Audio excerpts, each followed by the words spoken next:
धनर मर्यादा संचय रे नुहे बरं दान रे ही वृद्धि पाई थाए। सेइथि लागि जगत रे धन संपत्ति ठूल करुथिबा कृपण व्यक्ति माने सर्वदा निंदित होइथांती, अथच दानी व्यक्ति माने सत् पात्र रे दान करी यशस्वी होई पारंती। एथि लागि आसंतु एक सत्य घटना शुणिबा।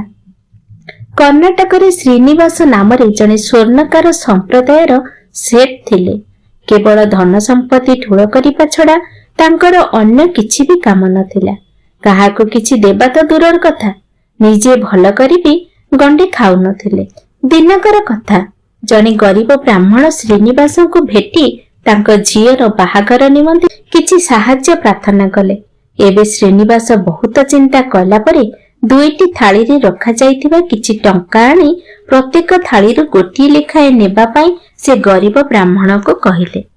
एथिरे से ब्राह्मण संतुष्ट न होई थाली रे आदौ मुद्रा न नै सेठारु बाहरी गले।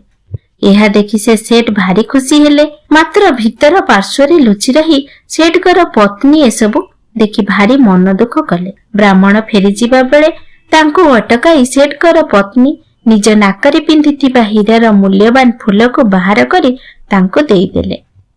तही परदिन ब्राह्मण हीरा नाक फूल को बिक्री करी टंका आनिले।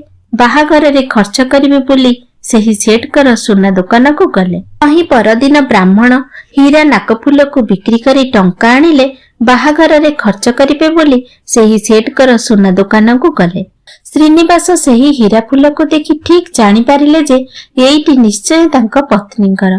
सुतरां से नाक फूलटी को रखी आसंता काली टंका देबा पाई कही ब्राह्मण को तांको दुकान रु फेराई देले। तापरे रागरे गरगर होई से सेठ नाक फूल को आनी पत्नी पाखरे पहुंची पचारिले, एई नाक फूलटी काहार? आउ पुणी तुमर नाकर फूलटी गला कुआडे?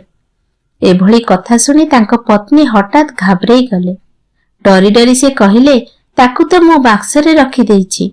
हठात रखा जाइथिबा लागि एभली कथा कहिदेले सिना, हेले कृपण स्वामी को हाथरू रक्षा पाइबा एतेटा सहज नथिला। तेणु से तांको मने मने भाबिले, स्वामी कठारू गाली अपमान सुनिबा अपेक्षा मरे जीवा बहुत भल। एही कथा मनरे चिंता करी बाक्सरू नाकफूल आनिबा बहानारे सेठारू चाली जाई सेठकर पत्नी तांकर ठाकुर घरे जाई पसिगले।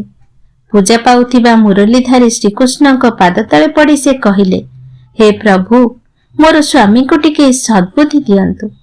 एही भली आकुल प्रार्थना करी आत्महत्या उद्देश्य रे विषपान करने को गला बेले तांको आगरे हठात कौन गोटे पड़ीजिबा भली शब्द हैला। से आखि खोली देखंती तो ताहा ब्राह्मण को दान करिथिबा सेही नाकफूल। एहा देखि सेठकर पत्नी पूरा पूरी चकित होई गले। चाहू चाहू तांकर चक्षु जुगल आनंद अश्रुरे भरीगला। स्वामी को नाकफूल नहीं दिखाई सबु कथा कहिबारु से मध्य आश्चर्य होई गले, कारण सेठ को हाथ रे थिबा नाकफूलटी जहा देखाइबा को से आनिथिले ताहा भी आउ तांको हाथ रे नथिला।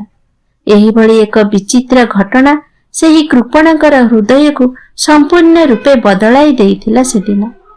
एते दिन धरी धन को जीवनर अंश भावरे मणि आसुथिबा कृपण श्रीनिवास एथर खोला मनरे निजर धन संपत्ति को बिना दुखींक भितरे दान करबा को लागिले।